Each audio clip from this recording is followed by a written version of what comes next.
Hello students. तो last lecture में हमने देखा था motion of charge particle in magnetic field. आज की क्लास में हम देखेंगे motion of charge particle in combined electric and magnetic field and then हम देखेंगे magnetic force on a moving charge due to another moving charge. ठीक है, तो स्टार्ट करते हैं motion of charge particle in combined electric and magnetic field. तो भाई जब भी तुम किसी चार्ज पार्टिकल को ऐसे रीजन में फेंकोगे जहां इलेक्ट्रिक फील्ड भी है और मैग्नेटिक फील्ड भी है, तो वहां पर जो चार्ज पार्टिकल पे नेट फोर्स होगी वो किस किस का सम होगी। एक तो उस पे इलेक्ट्रिक फोर्स लगेगी और एक क्या लग जाएगी, उस पे मैग्नेटिक फोर्स लग जाएगी। ठीक है, तो ओवरऑल अगर हम देखें कि चार्ज पार्टिकल पे नेट फोर्स कितने लगने वाली है, तो नेट फोर्स लगेगी electric force that is Q into E, और मैग्नेटिक फोर्स कितनी लग जाएगी, Q times of B vector cross B vector. ठीक है, ये जो ओवरऑल फोर्स का फॉर्मूला है इसको हम बोलते हैं लॉरेंज फोर्स। इस ओवरऑल फोर्स को क्या बोलते हैं भाई, लॉरेंज फोर्स हम इसको बोलते हैं। बात समझ में आ गई भाई। अब देखो भाई, किसी चार्ज पार्टिकल को हमने इलेक्ट्रिक और मैग्नेटिक फील्ड में फेंका है। अभी हमें देखना है कि work done by electric field and magnetic field कितना आने वाला है। तो अगर हम देखें work done by electric force and magnetic force, तो हम क्या बोल सकते हैं वर्क एनर्जी थ्योरम से। वर्क एनर्जी थ्योरम से हम बोल सकते हैं work done by electric force plus work done by magnetic force is equal to change in kinetic energy.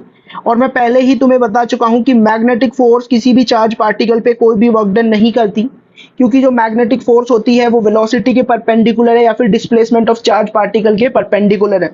तो यहां से ये work done by magnetic force वाला टर्म हो जाएगा अपना जीरो। तो हम क्या बोलेंगे कि कंबाइंड इलेक्ट्रिक और मैग्नेटिक फील्ड में अगर फेंका हमने चार्ज पार्टिकल, तो उसकी जो भी काइनेटिक एनर्जी चेंज होगी वो चेंज होगी ड्यू टू इलेक्ट्रिक फील्ड। तो यहां से हमें यह समझ में आया कि जब भी हम किसी चार्ज पार्टिकल को combined electric and magnetic field में फेंकेंगे तो work done by magnetic force क्या होगा, zero, and work done by electric force ही क्या करेगा, उस चार्ज पार्टिकल की काइनेटिक एनर्जी को चेंज करेगा। अच्छा, अगर मैं तुमसे पूछूं क्या इलेक्ट्रिक फोर्स फ्रेम के ऊपर डिपेंड करती है, तो आंसर होता है इसका यस, इलेक्ट्रिक फोर्स फ्रेम के ऊपर डिपेंड करती है और मैग्नेटिक फोर्स भी फ्रेम के ऊपर डिपेंड करती है। बट ये जो लॉरेंज फोर्स है ये किसी भी फ्रेम के ऊपर डिपेंडेंट नहीं है, it is frame independent quantity. ठीक है, तो ये बहुत ही इंपॉर्टेंट पॉइंट है, मेंस वगैरह में हो सकता है ये सीधा सीधा तुमसे पूछ लिया जाए, तो वही चीजें मैंने यहाँ पे नोट कर ली है।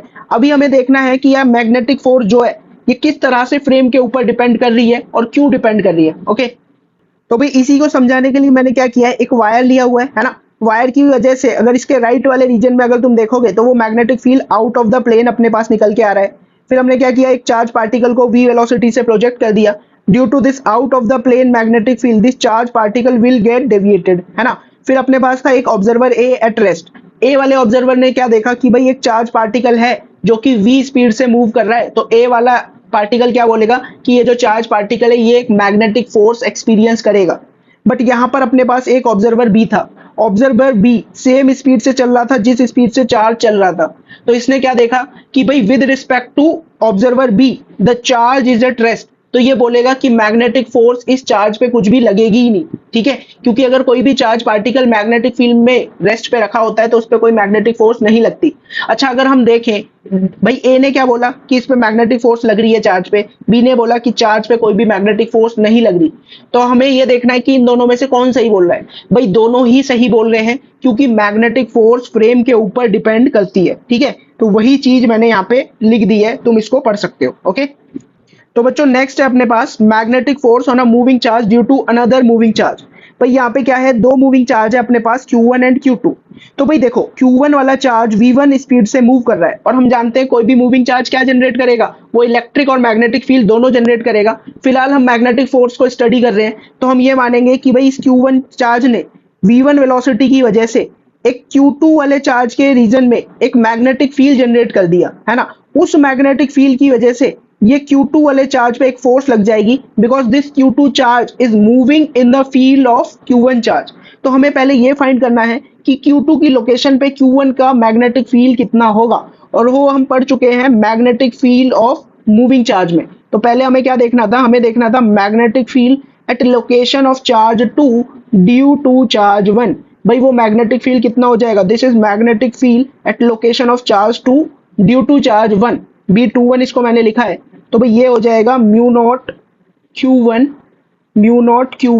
V1 vector cross R vector divided by 4 pi R cube. ये हो जाएगा magnetic field at location of 2 due to charge 1। अच्छा अगर हम देखें अब इस वाले रीजन में एक मैग्नेटिक फील्ड आ चुका है, इस रीजन में एक मैग्नेटिक फील्ड आ चुका है और ये Q2 वाला चार्ज V2 स्पीड से मूव कर रहा है। This V21 will act as external magnetic field for charge Q2। तो अगर हम देखना चाहें, क्या देखना चाहें, हमें देखना है force on charge 2 due to magnetic field of charge 1। तो हम बोलेंगे F21 is equals to Q2 times of V2 vector cross, इतना मैग्नेटिक फील्ड होगा, इधर इधर मैग्नेटिक फील्ड होगा B21। ठीक है, तो इस तरह से हम निकाल सकते हैं फोर्स ऑन 2 ड्यू टू 1। तो भाई इसको समझने के लिए अपन क्या करेंगे, एक प्रॉब्लम करते हैं बढ़िया सा और फिर उसकी हेल्प से इसको समझने की कोशिश करते हैं। तो भाई यहाँ पे हमें दो चार्जेस दे रखे हैं, है ना। पहला चार्ज क्या है, मास m charge q and it is moving with velocity v in plus y direction. दूसरा चार्ज है same mass m charge q and it is moving in negative x direction with same speed v।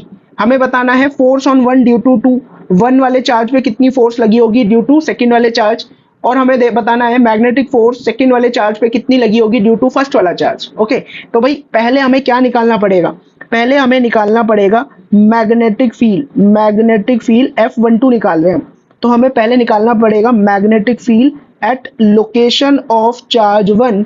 1 की location पे किसका magnetic field होगा, second वाले charge का magnetic field होगा।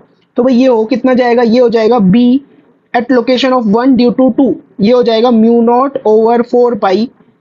किसकी वजह से है, ये सेकंड वाले चार्ज की वजह से। सेकंड वाले चार्ज है कितना Q, V vector cross R vector divided by R cube. अच्छा यहाँ पर अगर तुम देख रहे हो सेकंड वाली चार्ज की वजह से फर्स्ट वाले के लोकेशन पे इस तरह से R वेक्टर बनेगा और V वेक्टर भी इसी डायरेक्शन में। तो यहाँ पर क्या हो गया भाई, यहाँ पे हमें देखने को मिल रहा है that V vector is parallel to R vector. तो magnetic field at location of 1 due to charge 2 will be 0। अगर मैग्नेटिक फील्ड ही 0 है तो इसके ऊपर कोई मैग्नेटिक फोर्स नहीं लगेगी। This implies that magnetic force on 1 due to 2 is 0। अभी हमें क्या देखना है, magnetic force on 2 due to 1। तो उसके लिए पहले हमें निकालना पड़ेगा मैग्नेटिक फील्ड। कहाँ पर हमें निकालना है magnetic field, location of charge 2 और किसकी वजह से, चार्ज 1 की वजह से हमें निकालना है। और इसी को हम क्या बोल रहे हैं, इसी को हम बोल रहे हैं B21। तो B21 हो जाएगा mu naught divided by 4 pi Q times of, इसके लिए V vector cross R vector divided by R cube. अच्छा 1 वाले चार्ज की वजह से देखें भाई इसकी वेलोसिटी इस डायरेक्शन में और R वेक्टर अब अपना इस डायरेक्शन में बन रहा है। तो V वेक्टर और R वेक्टर में एंगल कितना हो गया, 90 डिग्री। तो मैं क्या कर ले रहा हूँ, मैं स्केलर फॉर्म यूज कर रहा हूँ यहाँ पे, इसको क्या बोलेंगे QVR साइन ऑफ 90 डिग्री। तो ओवरऑल कितना मैग्नेटिक फील्ड अपने पास ये आ जाएगा, ये आ जाएगा mu not bye 4 pi QV bye R square. ठीक है, तो अभी हमें क्या देखना है, अभी हमें देखना है फोर्स ऑन 2 ड्यू टू 1। तो ये हो जाएगा Q2 times of V2 vector मतलब सेकंड वाले की velocity into magnetic field at location of 2 due to 1। तो भाई ये कितना हो जाएगा, अब इसकी वैल्यू हमें देखनी है। तो इसकी वैल्यू हो जाएगी Q2 into V2 magnitude form में B21 और साइन ऑफ 90 डिग्री या साइन ऑफ 5 बोल देता हूं मैं, अभी बताता हूं 90 क्यों बोला मैंने। ठीक है, तो भाई इसके लिए हमें देखना है कि V2 और B21 के बीच में जो एंगल है वही एंगल क्या है अपना 5। तो magnetic field at location of 2 due to 1, इसको कैसे निकालेंगे, इसको निकालते हैं हम कैसे, V क्रॉस R करके। इसके लिए फिंगर्स को पॉइंट करो V वेक्टर की डायरेक्शन में, कर्ल कर दो R वेक्टर की डायरेक्शन में। तो यहाँ पे जो मैग्नेटिक फील्ड तुम्हें देखने को मिलेगा वो देखने को मिलेगा इनटू द प्लेन, और ये किसकी डायरेक्शन है, magnetic field at location of 2 due to 1। तो इसीलिए यहाँ पे देखो मैग्नेटिक फील्ड क्या है, इनटू द प्लेन, और इसकी वेलोसिटी किधर है, इसकी वेलोसिटी है x में। तो दोनों में एंगल कितना हो गया, दोनों में एंगल हो गया 90 डिग्री। तो इसीलिए मैंने बोला था इसको फाई की जगह यहाँ पर हम क्या लिख लेंगे, फाई की वैल्यू अपने को देखने को मिल रही है 90 डिग्री। दैट इज ये है क्या, ये है angle between V2 vector and B21 vector. आज समझ में आ रही है। तो ये ओवरऑल क्या हो जाएगा, Q2 की वैल्यू है Q, V2 की वैल्यू है V और B21 की वैल्यू हो जाएगी म्यू नॉट बाय 4 पाई QV बाय R स्क्वायर, और साइन फाई कितना हो गया अपना, वो तो 90 हो गया। तो फोर्स ऑन 2 ड्यू टू 1 कितनी निकल के आ रही है भाई, ये निकल के आ रही है mu naught Q square V square divided by 4 pi into R square. ठीक है भाई, तो ये अपने पास क्या निकल के आ गई, मैग्नेटिक फोर्स निकल के आई है, magnetic force on 2 due to 1। अच्छा अगर मैं तुमसे पूछता कि ये बताओ इलेक्ट्रिक फोर्स कितनी लगी होगी 2 पर, किसकी वजह से, 1 की वजह से, है ना। कौन सी फोर्स, इलेक्ट्रिक वाली, ई मतलब इलेक्ट्रिक, एम मतलब मैग्नेटिक। तो तुम बोलते सर ये फोर्स तो K Q square by R square होगी, कूलम्स लॉ के अकॉर्डिंग जो फोर्स होती है, ठीक है। तो ओवरऑल मैं इसको लिखूंगा तो ये हो जाएगा 1/4 pi epsilon naught Q square by R square. अभी मेरा काम क्या है, मैं यहाँ पे कंपेयर कर रहा हूँ कि एफ मैग्नेटिक और एफ इलेक्ट्रिक में किसका मैग्नीट्यूड ज्यादा होता है, ठीक है। तो F magnetic upon F electric का अगर हम यहाँ से रेशियो देखें, किस किस का रेशियो देखें भाई, एफ मैग्नेटिक अपॉन में एफ इलेक्ट्रिक, तो ये रेशियो तुम्हारे पास आएगा भाई mu naught epsilon naught V square, है ना। और भाई एक और बात जो अपन इलेक्ट्रोमैग्नेटिक वेव्स में पढ़ते हैं कि स्पीड ऑफ लाइट की वैल्यू होती है 1/√ऑफ mu naught into epsilon naught. तो यहाँ से मेरे को पता चला mu naught into epsilon naught की वैल्यू क्या हो जाएगी, 1/c स्क्वायर। तो ओवरऑल अपना ये आंसर क्या आ जाएगा, ये आ जाएगा v/c का स्क्वायर, ठीक है। अगर हम बोले कि नॉन रिलेटिविस्टिक केस है कि मतलब स्पीड की वैल्यू बहुत कम है as compare to speed of light, C क्या है अपनी, स्पीड ऑफ लाइट, कौन सा वाला केस है, अपन नॉन रिलेटिविस्टिक केस लेके चल रहे हैं, ठीक है। मतलब जो स्पीड है चार्ज पार्टिकल की वो स्पीड ऑफ लाइट से काफी कम है। तो उस केस में अपना क्या होगा कि v अगर बहुत छोटा है c के कंपैरिजन में, तो ओवरऑल v/c जो होगा एकदम नेग्लिजिबल होगा। इससे हमें यह पता चल रहा है कि एफ मैग्नेटिक जो होगा वो जनरली बहुत कम होता है किसके कंपैरिजन में, एफ इलेक्ट्रिक के कंपैरिजन में। इसीलिए जब हमने कूलम्स लॉ वगैरह पढ़ा था ना, जहां चार्ज पार्टिकल मूव भी करने लगे थे, तभी भी हम मैग्नेटिक फोर्स की बात नहीं करते थे, क्योंकि मैग्नेटिक फोर्स को कंसिडर करके भी कोई फायदा नहीं होना था, क्योंकि मैग्नेटिक फोर्स की वैल्यू बहुत कम होती है किसके कंपैरिजन में, इलेक्ट्रोस्टैटिक फोर्स के कंपैरिजन में। इसीलिए इलेक्ट्रोस्टैट के सवाल सॉल्व करते वक्त हम कभी भी मैग्नेटिक फोर्स की चिंता नहीं करते। बात समझ में आ गई भाई।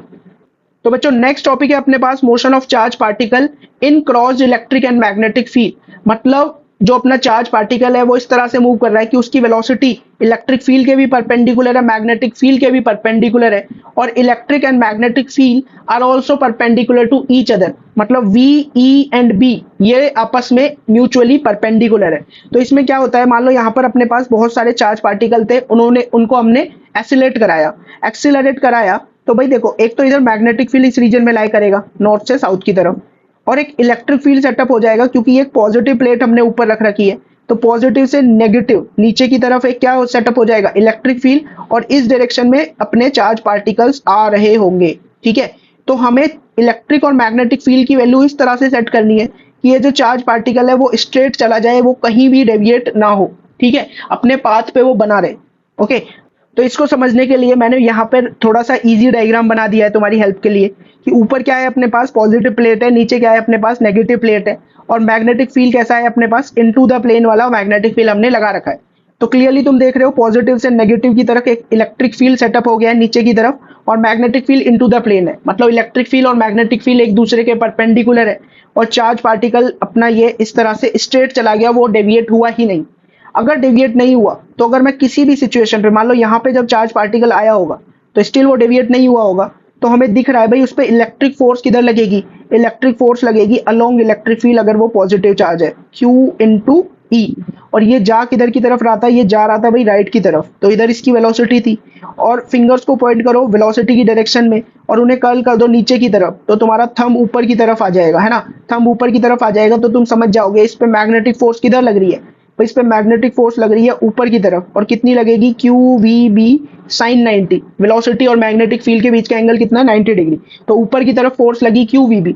अच्छा अगर तुम खुद बताओ, जब ये अनडेविएटेड जा रहा है तो हम ये समझ गए कि जितनी वैल्यू थी Q इंटू ई की, उतनी ही वैल्यू रही होगी QVB की। मतलब जितनी अपवर्ड फोर्स उतनी ही downward force, overall net force हो गई चार्ज पार्टिकल पे 0, और चार्ज पार्टिकल पूरा स्ट्रेट ही चला गया, और हमने यहाँ पर क्या किया, वो चार्ज पार्टिकल कलेक्ट कर लिया, ठीक है। तो हम क्या देख रहे थे कि अनडेविएटेड चार्ज पार्टिकल कब जाएगा, तो उसके लिए अपना केस था, पहला केस क्या है कि अगर Fe मतलब इलेक्ट्रिक फोर्स की वैल्यू मैग्नेटिक फोर्स के बराबर हो जाती है, तो हम क्या बोलेंगे, हम बोलेंगे QE is equals to QVB।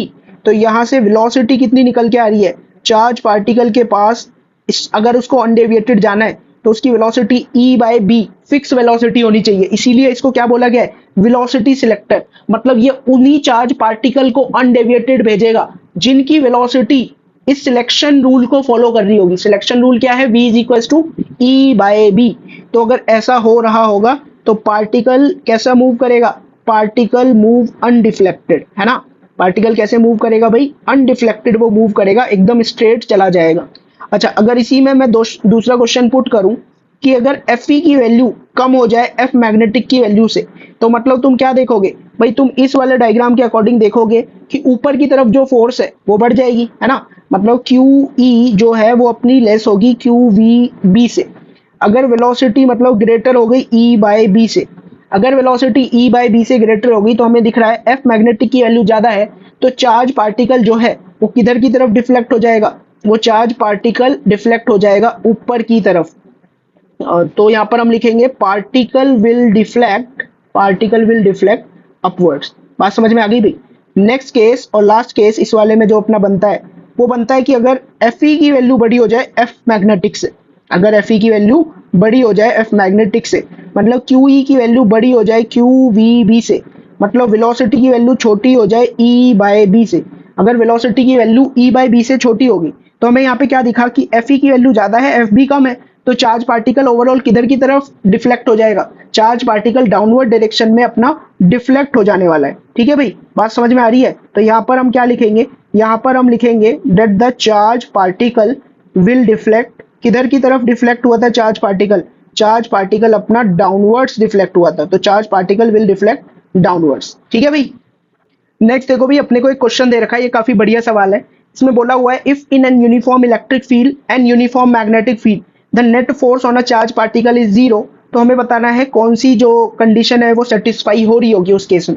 हमसे क्या बोला गया है, हमसे बोला गया है कि चार्ज पार्टिकल इलेक्ट्रिक और मैग्नेटिक फील्ड दोनों में फेंका, उस पर नेट फोर्स है जीरो, तो मतलब हम यहाँ से समझ गए Q times of E vector plus Q times of V cross B that is Lorentz force, इसकी वैल्यू क्या आ रही है जीरो।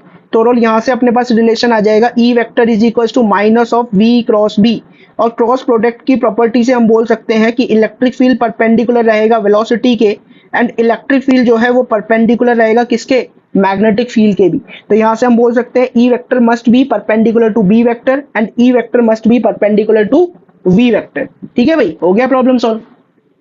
तो बच्चों नेक्स्ट टॉपिक है अपने पास motion of charge particle in combined electric and magnetic field, और यहाँ पर हम डिफरेंट केसेस पढ़ेंगे। पहला केसेस क्या है हमारा, इलेक्ट्रिक फील्ड पैरेलल या फिर एंटी पैरेलल है मैग्नेटिक फील्ड के, और इनिशियल वेलोसिटी चार्ज पार्टिकल की क्या है जीरो। भाई इस तरह से जिस डायरेक्शन में ई वेक्टर उसी डायरेक्शन में बी वेक्टर है, और यहाँ पर तुमने चार्ज पार्टिकल को रेस्ट से फेंका, रेस्ट पे ही रख दिया, तो तुम देखोगे इस पे एक इलेक्ट्रिक फोर्स लग जाएगी एफ ई। क्या इस पे मैग्नेटिक फोर्स लगेगी, भाई मैग्नेटिक फोर्स कभी भी नहीं लगने वाली, क्योंकि अगर ये रेस्ट पे है तो मैग्नेटिक फोर्स लगेगी नहीं। मैग्नेटिक फोर्स का फॉर्मूला क्या होता है, Q V B sine theta, where theta is angle between V and B. अब क्या हो सकता है कुछ टाइम बाद इलेक्ट्रिक फोर्स की वजह से ये charge particle V velocity gain कर ले, लेकिन स्टिल वी वेक्टर और बी वेक्टर में एंगल कितना है, 0 डिग्री, तो एफ मैग्नेटिक तो हमेशा क्या रहेगी इस पे, 0 रहने वाली है। तो यहां से हमें समझ में आया कि एफ इलेक्ट्रिक जो लग रही थी चार्ज पार्टिकल पे वो थी क्यू इंटू ई, और एफ मैग्नेटिक जो चार्ज पार्टिकल पे है वो क्या है 0। तो यहाँ से ओवरऑल एक्सीलरेशन कितना आ जाएगा इसका एक्सीलरेशन आएगा electric force divided by charge particle का मास m। तो अब हमें यहाँ पे दिख रहा है कि इसका कांस्टेंट एक्सीलरेशन निकल के आ रहा है, तो यहाँ पे जो पाथ होने वाली है, पाथ तो तुम समझ गए हो, पाथ कौन सी रहेगी भाई, स्ट्रेट लाइन ही रहेगी, क्योंकि मैग्नेटिक फोर्स का काम क्या था, इसको घुमाने का काम था, बट मैग्नेटिक फोर्स तो लगी ही नहीं, मतलब चार्ज पार्टिकल घूम पाया ही नहीं, तो पाथ कैसी रहेगी इसकी, स्ट्रेट लाइन पाथ रहेगी। और एक्सीलरेशन चार्ज पार्टिकल का कांस्टेंट निकल के आ रहा है, तो हम यहाँ से बोल सकते हैं किसी भी टाइम पे जो वेलोसिटी हो जाएगी वो हो जाएगी u प्लस ए इंटू टी, जहाँ पे u की वैल्यू क्या है 0, s क्या हो जाएगा, s डिस्टेंस ट्रेवल, ये हो जाएगा ut plus half of A T square. और यहाँ पे हम बोलेंगे that the particle is moving in straight line with increasing speed, straight line में वो इंक्रीजिंग स्पीड के साथ मूव कर रहा होगा। बात समझ में आ गई भाई। तो बच्चों नेक्स्ट केस है अपने पास electric field is parallel to magnetic field, और इस बार चार्ज पार्टिकल को अपन ने u वेलोसिटी से फेंका है combined electric and magnetic field में। ठीक है, तो इस केस में देखो क्या होगा, पहली बात तो हमें ये बात क्लियर है यहाँ पर कि चार्ज पार्टिकल पे एक इलेक्ट्रिक फोर्स लगेगी which is Q E by M. क्या मैग्नेटिक फोर्स लगेगी, भाई मैग्नेटिक फोर्स कभी भी नहीं लगेगी, क्योंकि पहली बात तो इनिशियली ही वेलोसिटी और मैग्नेटिक फील्ड के बीच का एंगल कितना है 0 डिग्री, तो एफ मैग्नेटिक हो गई 0। अगर इसने v स्पीड गेन कर भी ली, स्टिल v और b के बीच में एंगल कितना रहेगा 0 डिग्री, तो स्टिल मैग्नेटिक फोर्स क्या रहेगी 0 रहेगी। तो यहाँ पर हम ये समझ गए कि मैग्नेटिक फोर्स इस केस में भी 0 ही रहेगी। अच्छा, अगर ऐसा हो रहा है तो अपनी पाथ कैसे निकल के आने वाली है भाई, पाथ जो निकल के आएगी वो स्ट्रेट लाइन निकल के आएगी। ओके भाई, एक्सीलरेशन क्या रहेगा, एक्सीलरेशन रहेगा क्यू ई बाय एम। ठीक है, तो यहाँ पर फिर से क्या होगा, चार्ज पार्टिकल स्ट्रेट लाइन में तो मूव कर रहा होगा, बट कैसे मूव करेगा, कैसी स्पीड के साथ, वो इंक्रीजिंग स्पीड के साथ मूव करेगा। फिर से मैं बोल सकता हूँ किसी भी टाइम पे अगर मेरे को वेलोसिटी बतानी है वो जाएगी u plus A T, displacement बताना है तो मैं बोलूंगा U T plus half A T square. ठीक है भाई नेक्स्ट है अपने पास सेम ऊपर वाले केसेस की तरह electric field along magnetic field, या फिर इलेक्ट्रिक फील्ड इज पैरेलल और anti parallel to magnetic field. और इसमें बोला है that initial velocity is perpendicular to electric field, जो इनिशियल वेलोसिटी है वो इलेक्ट्रिक फील्ड और मैग्नेटिक फील्ड दोनों के परपेंडिकुलर है। ठीक है भाई, हमने नोटिस किया जब भी इनिशियल वेलोसिटी मैग्नेटिक फील्ड के परपेंडिकुलर होती है तो पाथ कैसा होता था बच्चों, सर्कुलर पाथ होता था। बट ये जो इलेक्ट्रिक फील्ड है ये क्या करेगा, ये इसको मूव कराना चाहेगा किस डायरेक्शन में, एक्स डायरेक्शन में। तो यहाँ पे हमें ये समझ में आ रहा है कि भाई पार्टिकल जैसे जैसे घूमने की कोशिश करेगा वो साथ के साथ आगे भी बढ़ता जाएगा, जैसे जैसे घूमेगा साथ के साथ आगे भी बढ़ता जाएगा। और इस बार इसकी कांस्टेंट पिच नहीं रहेगी, पिच इसकी बढ़ती जाएगी। ठीक है, इस तरह से क्या होगा भाई, ये आगे बढ़ता जाएगा बढ़ता जाएगा बढ़ता जाएगा। ये जो पिच है मतलब ये जो डिस्टेंस है, इसको अगर मैं बोल रहा हूँ P1, आगे वाला डिस्टेंस हो जाएगा P2 which is greater than P1। ऐसा क्यों, क्योंकि चार्ज पार्टिकल एक्स डायरेक्शन में एक्सीलरेट हो रहा है तो इसकी पिच भी बढ़ती जाएगी। अगर एक्सीलरेट ना हो रहा होता तो पिच कांस्टेंट रहता, जैसा कि हमने हेलिकल पाथ वाले केस में देखा था। ठीक है भाई, तो यहाँ पर पाथ कैसा आ रहा है, यहाँ पे जो पाथ अपने पास निकल के आ रही है वो आ रही है helical path with increasing pitch, और वही पाथ मैंने यहाँ पे बना दी है। ठीक है भाई, तो यहाँ पे हमें दिख रहा है पिच कंटिन्यूअसली बढ़ती जा रही है। पहले पिच अगर P1 थी तो फिर एक चक्कर लगाने के बाद जो पिच हो गई वो हो गई P2, देन फिर पिच अपनी कितनी हो गई, पिच हो गई भाई P3। बात समझ में आई। तो यहाँ पर हम ये समझ गए कि इलेक्ट्रिक फोर्स किधर लग रही थी, एक्स डायरेक्शन में, जिसकी वजह से पिच जो है चार्ज पार्टिकल की वो बढ़ती ही गई। तो यहाँ पर हमें क्या समझ में आया, यहाँ पर हमें ये समझ में आया कि भाई जो पाथ होने वाली है, पाथ होने वाली है हेलिकल विद इंक्रीजिंग पिच। कैसी पाथ रहेगी भाई, हेलिकल रहेगी, बट कैसी पिच के साथ, इंक्रीजिंग पिच के साथ। ओके, अच्छा अगर कोई तुमसे पूछ ले कि ये बताओ हाँ भाई रेडियस कितना होगा, तो तुम रेडियस के लिए सीधा बोलोगे रेडियस होगा M V perpendicular by B Q, है ना। और अगर कोई तुमसे बोले कि टाइम पीरियड क्या होगा, टाइम पीरियड के लिए तुम बोलोगे 2 pi M bye B Q होगा टाइम पीरियड। अच्छा अगर कोई तुमसे पूछे ये पहली वाली पिच की वैल्यू क्या होगी, तो पहली वाली पिच की वैल्यू हम बोलेंगे P1 is equals to, pitch क्या है, एक्स में कितना डिस्टेंस ट्रेवल किया है, तो हमें पता है भाई एक्स में जो एक्सीलरेशन है वो अपना आ रहा है क्यू ई बाय एम। तो इनिशियली क्या एक्स में कोई वेलोसिटी थी, कोई वेलोसिटी नहीं थी, तो पिच के लिए हम यूज करेंगे U T plus half A T square. Initially x में कोई वेलोसिटी थी नहीं, तो पहली पिच जो है अपनी वो आ जाएगी Q E by M into T square. अच्छा अगर कोई तुमसे बोले कि P1 प्लस P2 की वैल्यू क्या होगी, P1 प्लस P2 ये वाला डिस्टेंस कितने टाइम में ट्रेवल किया है, ये 2t टाइम में ट्रेवल किया है, तो हम बोलेंगे कि P1 प्लस P2 की वैल्यू हो जाएगी half of Q E by M into 2t का होल स्क्वायर। तो यहाँ से अगर कोई P2 पूछ ले तो P2 की वैल्यू क्या हो जाएगी, half of Q E by M into 2t का स्क्वायर माइनस P1। तो ये हो जाएगा half of Q E by M 2t का स्क्वायर माइनस t का स्क्वायर। ठीक है भाई, तो इस तरह से हम सेकेंड पेज थर्ड पेज पूछ लेगा तो वो भी फाइंड कर देंगे। ओके, तो बच्चों नेक्स्ट केस है अपने पास इलेक्ट्रिक फील्ड और मैग्नेटिक फील्ड दो एक दूसरे के पैरेलल या एंटी पैरेलल होंगे। इस बार जो चार्ज पार्टिकल को वेलोसिटी दी वो एंगल थीटा बना रही थी किसके साथ, इलेक्ट्रिक फील्ड और मैग्नेटिक फील्ड के साथ।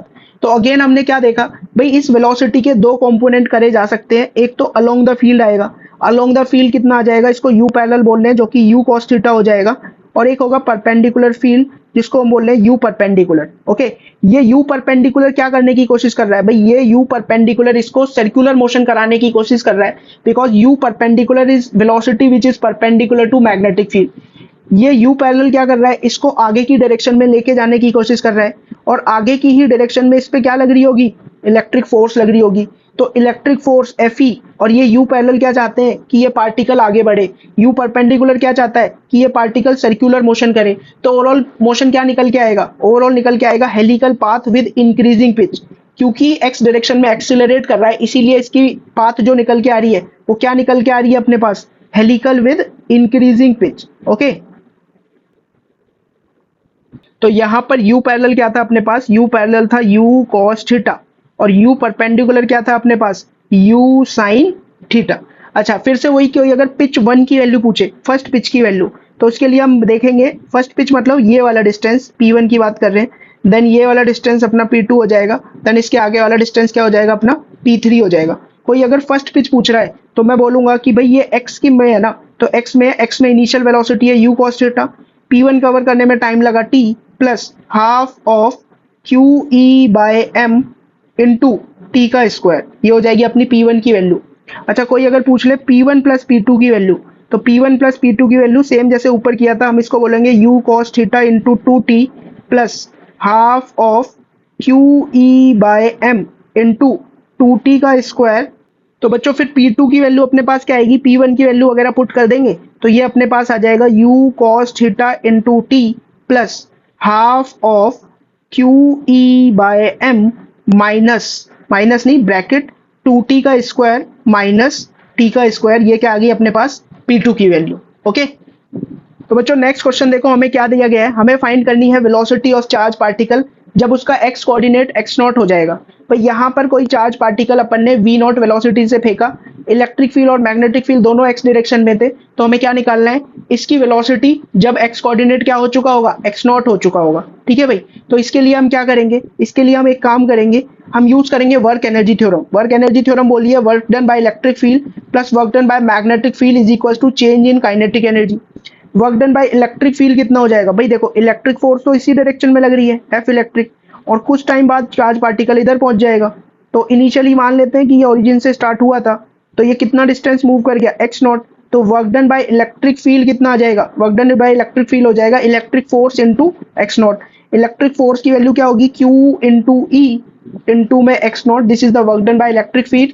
Work done by magnetic force होता है 0, change in kinetic that is half of m v square minus half of m v not square. ये v की वैल्यू तो तुम्हें फाइंड करनी थी, तो v की वैल्यू क्या हो जाएगी, v की वैल्यू हो जाएगी भाई square root 2q(e)x0 plus m v not square divided by mass m। तो काफी अच्छा सवाल था, जनरली बच्चे नहीं सोच पाते हैं कि यहाँ पे वर्क एनर्जी थ्योरम हमें यूज करनी है, लेकिन अब तुम लोग सोच पाओगे क्योंकि तुम्हें ये प्रॉब्लम करा दिया गया है। ठीक है भाई, तो बच्चों नेक्स्ट केस देखो अपने पास है, electric field is perpendicular to magnetic field and initial velocity is 0। मतलब चार्ज पार्टिकल को हमने ऐसे इलेक्ट्रिक और मैग्नेटिक फील्ड में भेजा है जो कि एक दूसरे के परपेंडिकुलर है, और चार्ज पार्टिकल को हमने ऐसे रीजन में रेस्ट पे रख दिया है। तो यहाँ पे जो पाथ निकल के आती है वो साइक्लॉइड निकल के आती है। ये साइक्लॉइड पाथ क्या होती है ये अभी हम डिस्कस करेंगे। और ये वाला जो केस है इसको जेई के सिलेबस से हटा दिया गया है, लेकिन स्टिल हम इसको ऊपर ऊपर से देखेंगे, इसका ओवरव्यू लेंगे, क्योंकि इससे रिलेटेड प्रॉब्लम जेई एडवांस वगैरह में हमसे पूछी जा सकती है। ठीक है, तो भाई ऐसे अगर इलेक्ट्रिक और मैग्नेटिक फील्ड परपेंडिकुलर है और इनिशियल वेलोसिटी चार्ज पार्टिकल की 0 है, तो जो पाथ होती है वो साइक्लॉइड होती है। साइक्लॉइड मतलब मूविंग सर्कल, ऐसा सर्कल जो जिसका सेंटर टाइम के साथ मूव करता जा रहा है। ठीक है, और ये एक 2D पाथ होती है, वही डायग्राम मैंने यहाँ पे बनाया हुआ है। यहाँ पर हमने क्या किया है, इलेक्ट्रिक फील्ड ली है आई कैप डायरेक्शन में, मैग्नेटिक फील्ड ली है के कैप डायरेक्शन में। भाई इलेक्ट्रिक फील्ड किस डायरेक्शन में है, आई कैप डायरेक्शन में अपनी इलेक्ट्रिक फील्ड है, और ये जो डॉट से मैंने बना रखा है ये मैग्नेटिक फील्ड है। अब क्या किया कि हमने ओरिजिन से एक चार्ज पार्टिकल को छोड़ा रेस्ट से, ओरिजिन पे एक चार्ज पार्टिकल को रेस्ट से छोड़ा, तो ये इलेक्ट्रिक फील्ड क्या करेगा, इसको x में एक्सेलरेट कराएगा। लेकिन जैसे ही ये इसको वेलोसिटी गेन कराएगा तो इसमें मैग्नेटिक फोर्स चेक करो, मैग्नेटिक फोर्स फिंगर्स को अपन पॉइंट करेंगे इस डायरेक्शन में, कर्ल कर देंगे ऊपर की तरफ, तो जो हमारा थंब है वो नीचे की तरफ आ रहा है, मतलब इस पे तुरंत ही एक मैग्नेटिक फोर्स लगने लग जाएगी, किधर, माइनस वाई एक्सिस की तरफ इस पे एक मैग्नेटिक फोर्स लग जाएगी, और इलेक्ट्रिक फोर्स की वजह से ये आगे मूव कर रहा होगा। इनिशियली क्या होगी, इलेक्ट्रिक फोर्स की जो मैग्नीट्यूड है, इलेक्ट्रिक फोर्स का जो मैग्नीट्यूड है वो ज्यादा होगा, मैग्नेटिक फोर्स का उतना ज्यादा नहीं होगा। तो इलेक्ट्रिक फोर्स की वजह से चार्ज पार्टिकल एक्स की तरफ शिफ्ट करता चला जाएगा, फिर कुछ टाइम बाद मैग्नेटिक फोर्स की वैल्यू ज्यादा हो जाएगी as compare to electric force की वैल्यू। तो उस केस में क्या होगा कि मैग्नेटिक फोर्स इसको इस डायरेक्शन में टर्न करा देगा। सेम यहाँ पे आके चार्ज पार्टिकल अगेन रेस्ट पे आ जाएगा, अगेन रेस्ट पे आएगा, फिर से वही सेम कहानी रिपीट होगी कि ये फिर से इलेक्ट्रिक फील्ड की वजह से वेलोसिटी गेन करेगा, इतने में ही मैग्नेटिक फील्ड आएगा और इसको इस तरह से घुमा देगा। तो ये चार्ज पार्टिकल का मोशन इस तरह से चल रहा होता है, कुछ इस तरह से नीचे नीचे जाता रहेगा, और ये जो पाथ निकल के आ रही है यही वाली पाथ क्या होती है, अपनी साइक्लॉइड पाथ होती है ना। और मैं बोलूँ कि ये वाली लेंथ कितनी होगी, ये लेंथ इसको एज अ सेमी सर्कल मत समझना भाई, ये सेमी सर्कल नहीं है, इसकी लेंथ होती है 8 times of the radius of this, है ना। रेडियस क्या है यहाँ पे, रेडियस है भाई इस, ये जो पाथ तुम्हें नजर आ रही है इसका रेडियस, ठीक है। तो इसका रेडियस का अगर 8 टाइम्स करोगे तो वो तुम्हें लेंथ ऑफ पाथ तुम्हें दे देगा, ठीक है। तो नेक्स्ट पॉइंट है अपने पास, motion of charge particle happens in a plane defined by direction of E and then E cross B. पहले भाई देखो मोशन किसके अकॉर्डिंग हुआ, पहले मोशन हुआ इलेक्ट्रिक फील्ड के अकॉर्डिंग हुआ, इलेक्ट्रिक फील्ड के अकॉर्डिंग हुआ, फिर मोशन किसके अकॉर्डिंग हुआ, फिर मोशन हुआ ई क्रॉस बी, मतलब इस डायरेक्शन का cross with out of the plane वाली डायरेक्शन, ठीक है। तो पहले मोशन होगा इलेक्ट्रिक फील्ड के according, then E cross B के अकॉर्डिंग। फिर इसमें बोला हुआ है कि जो सेंटर होता है, ये जो सेंटर होता है साइक्लॉइड पाथ का, वो मूव करता है ई बाय बी स्पीड से। भाई ये जो सेंटर है इसका ऐसे भागता जा रहा है, ये जो सेंटर भाग रहा है वो किस स्पीड से भाग रहा है, ये भाग रहा है ई बाय बी स्पीड से। बात समझ में आ रही है। अच्छा अगर यहाँ पे कोई पूछ ले कि ये आर की वैल्यू बताओ क्या होगी, ये जो मैंने यहाँ पे आर लिखा हुआ है ना, भाई इस आर की वैल्यू तुम्हारे पास होती है m e divided by q b square, ठीक है, अगर ऐसे पूछ लिया जाए तो। और अगर हम देखें कि इसको यहां तक आने में कितना टाइम लगा था, यहां तक आने में इसको टाइम लगता है 2 pi M by B Q, pi M by B Q नहीं, 2 pi M by B Q पूरा टाइम पीरियड, ठीक है। और यहां से यहां आने में कितना टाइम लग जाएगा, यहां आने में इसमें टाइम लग जाएगा इसको 4 पाई एम बाई बी क्यू। अगर कोई पूछे कि वेलोसिटी कहाँ मैक्सिमम, भाई वेलोसिटी यहाँ पे 0 थी, फिर वो बढ़ती गई इस पॉइंट तक बढ़ी है, देन फिर वो घटना स्टार्ट हो गई, ओके।